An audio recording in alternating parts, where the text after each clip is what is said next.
Okay, hi everyone. This is Bigfoot. I wanted to do the talk through the avoiding overuse injuries presentation that I gave at Kickoff um, a week and a half ago, and I tried doing that this weekend. It's Monday now, and video is hard. I mean, lighting, sound, getting a clean cut where I don't like break into awkward pauses or say something unintentionally condescending or arrogant. I mean, even the reflection on my glasses, I hate that, but I don't have any contacts to wear. So whatever, I'm just gonna go for it and see what I can do here today and live with something that I'm really. Ugh. Watching video of myself is like hearing my own voice. It kind of creeps me up. Um, so hopefully I'll try to put some stuff up here. I'm not sure how that's going to turn out on the YouTube versions of the video. Hopefully it's readable. If it's not, I'll try to also get this stuff online and link to it in the descriptions. So this is, and here's what I'm reading off of, which is basically, wait, hold on, there we go. Oh crap. That's basically the slides that I gave at Kickoff. I'm just going to talk through them and then put stuff up there as appropriate. And hope you find some of it useful or something. Okay, so it's avoiding overuse injuries, or how I quit ibuprofen and learned to love 30-mile days. And so basically, I had about 20-25 minutes in the pavilion, and I talked through my story, where I came from, how I went from being very weak, sort of painful, injured hiker to being a very strong hiker on the Pacific Crest Trail. Then some of my thinking as to how I made that transition and what I now think about overuse injuries and what causes them and how to avoid them, which starts out talking about stress and adaptation, and then I'll talk a little bit about hiking and hiking movement, and end up with some tips or resources for lessons I've learned that maybe can help you too. And one comment I wanted to add right off the bat is, if you're a hiker and like a long distance hiker, and you've had to end a hike, or you're going to have to end a hike because of an overuse injury, I'd really encourage you, if you're not already thinking this way, examine your movement, or have someone, and I'll give you some suggestions, have someone look at your movement and see if there's a problem with your movement that's causing your injuries. And that maybe all you have to do is learn how to fix your movement, and then your body will adapt to that, and then you can go back out and do the hike again, whether that's in a week or two or in a year or two. But I know I was in the position where I was kind of expecting to fail with shin splints, and think that maybe, oh, I can never be a hiker. I'm not a long distance hiker. I just have to live with that. And my thinking on that is now completely changed. Okay, one of those awkward pauses already. Terrific. I'm going to cut here and start talking through the slides.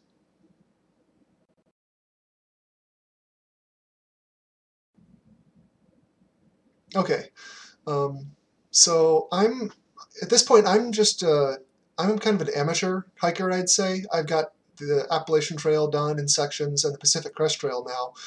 And with some other hiking I've done, I'm probably at about 5,000 miles. And that may sound like a lot if you're new to this, but there's really a lot of people who have, a lot more miles under their belt, or under their feet, 5, 10, 15, 20,000 miles.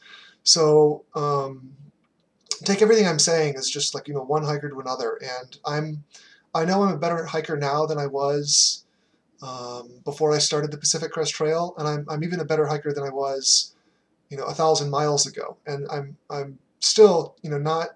I know I can get better, and I'm planning to. So it's not like I've reached some end state that I'm sharing with you. This is just where I am right now, in my, my goal of being a strong hiker, because I love to be out in the woods and I love to walk through the mountains. And to do that, I need to be a strong hiker. That's what motivates all of this, really. So my day job, I'm an engineer, and I'm a big geek. I love to dork out about all kinds of stuff, including this now. I still love gear and going over gear and planning and logistics, But my big thing now is movement and my body and learning how to use it correctly because I was using it badly for so long. And that kind of leads to one of the two things that I'm not. I'm not a natural athlete of any kind, of any sort. Every time I've tried something physical, like dance, or sports, or lifting, or martial arts, or hiking, the movement has not come naturally to me. And it's what I do, quote, naturally has always been very bad. And it's taken a lot of corrective work and people to point out to me, oh, hey, Bigfoot, you're moving wrong. You should try moving this way and not that way. Moving the way you're moving is going to hurt you. And so it's really been an uphill struggle for me to understand my body and my movement and to figure out what the right way to do things is, which is where a lot of these lessons came from. Because there's a lot of people out there, hopefully you're one of them, that has naturally very good movement, don't have really a lot of movement problems. It's also, I think it's important to mention that I'm not, a trained therapist or a doctor of any sort. And so when you're listening to me talk, I'm just one hiker, who's got some miles under my belt. And this is just something that I, personally have found useful for me. And so maybe you'll find it useful too. But don't confuse what I'm saying for, stuff that's coming out of, the mouth of a trained therapist who can look at your movement and see all kinds of details that, I don't even know about because I only know about my problems and what I've had to deal with.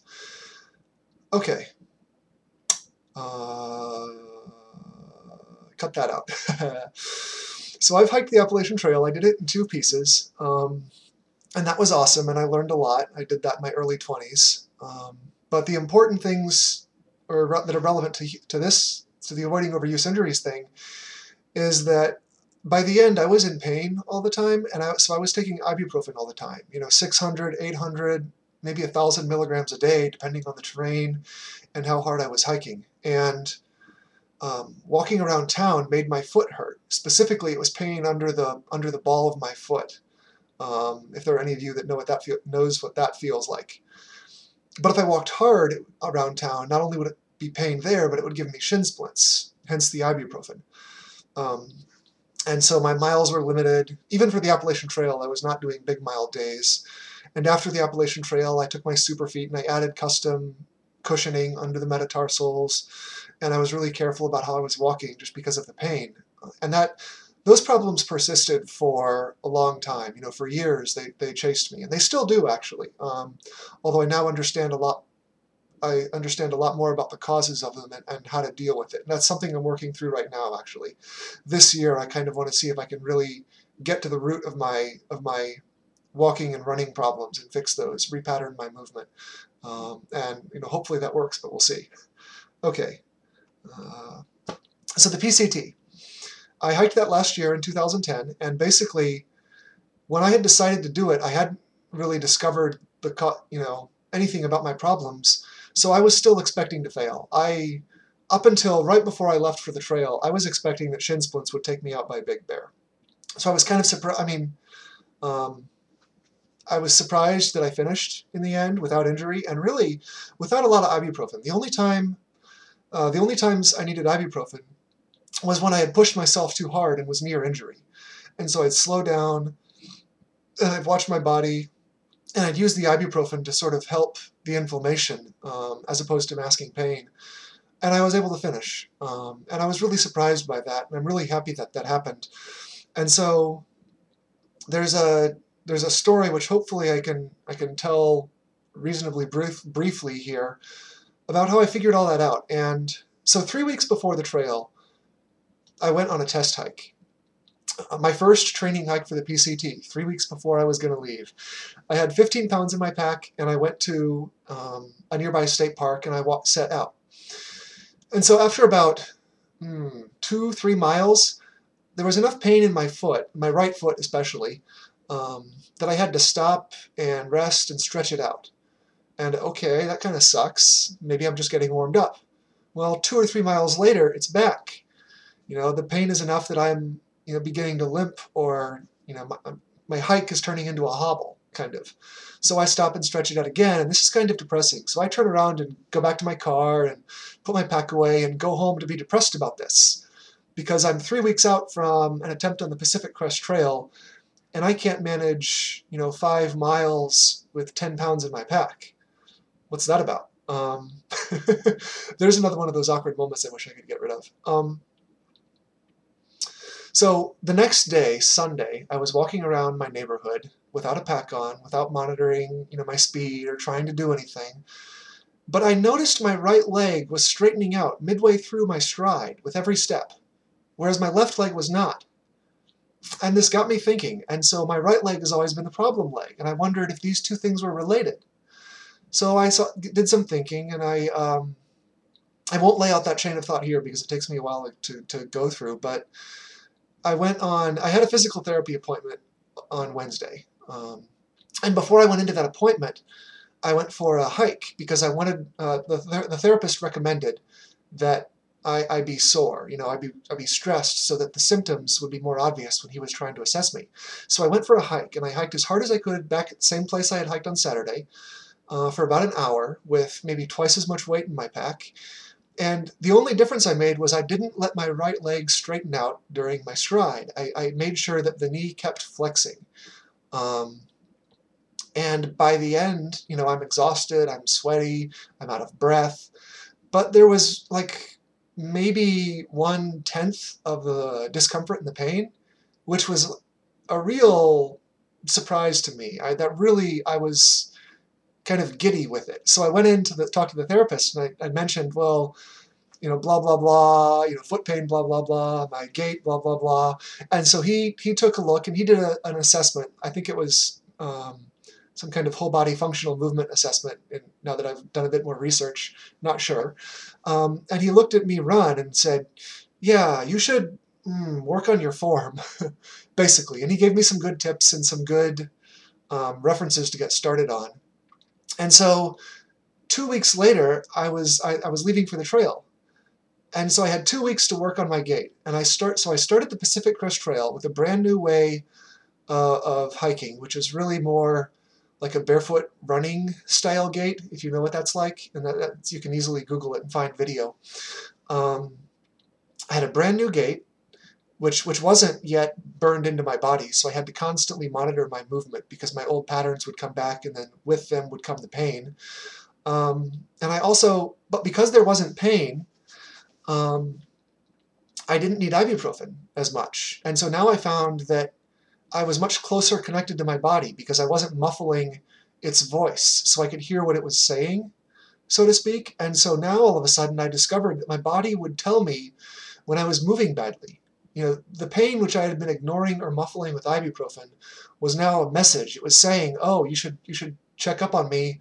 Why is my arch hurting? Oh, my foot's too tight."